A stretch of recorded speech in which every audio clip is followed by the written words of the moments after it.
اقمت الصلاۃ، آپ نے نماز کو قائم کیا۔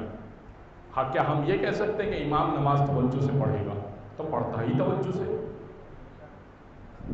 بھائی وہ پڑھتا ہی توجہ سے ہے، پھر امام کے لیے کیسے کہا جائے گا کہ قد اقمت الصلاۃ، آپ نے نماز کو قائم کیا؟ اس کا مطلب کوئی اور چیز ہے جو امام کے مرحلے پر ہے، جو ہمارے مرحلے پر نہیں ہے۔ اب آئیے ذرا ساتھ چلیے میرے، دیکھیے میں اور آپ اگر نماز میں 2 رکوع پڑھ لیں ایک رکعت میں، نماز باطل ہے؟ کہے بھائی 2 رکوع ہی تو کر رہے ہیں، اللہ کے سامنے 2 مرتبہ تو جھک رہے ہیں۔ نہیں، تمہارے دل کا نام نماز نہیں ہے، محمد مصطفیٰ نے جیسے کہا ہے ویسے نماز پڑھنی ہے۔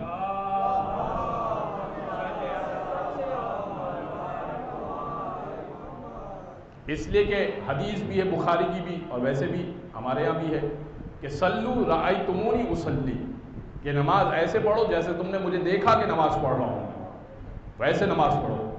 تو 2 رکوع کر لیں، اچھا ہے، دوسرا رکوع بھی تو کر رہے ہیں، نہیں ہو سکتا۔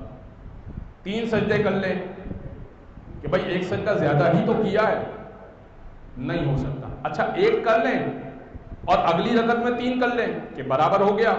4 مانگے تھے نا اللہ نے، فجر میں 4 سجدے مانگے تھے، تو 1 رکعت میں 1 کر لیا اور 1 رکعت میں 3 کر لیے۔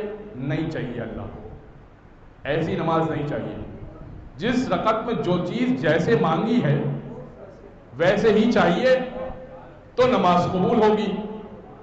لیکن کیا کہنا محمد مصطفیٰ کا اور کیا کہنا حسین ابن علی کا کہ اگر حضور سجدے میں موجود ہوں اور پشت پر امامت آ جائے اور حکم یہ ہو کہ 3 مرتبہ سبحان ربی الاعلیٰ و بحمدہ کہیے گا اور اس سے زیادہ نہ کہیے گا، مگر اس دن جبریل آ کے بتائیں کہ پشت پر حسین ابن علی ہیں، حضور جب تک کہ نواسہ خود نہ اترے ذکر جاری رکھیے گا، اب نماز باطل نہیں ہوگی، اب نماز کا حصہ بنے گی۔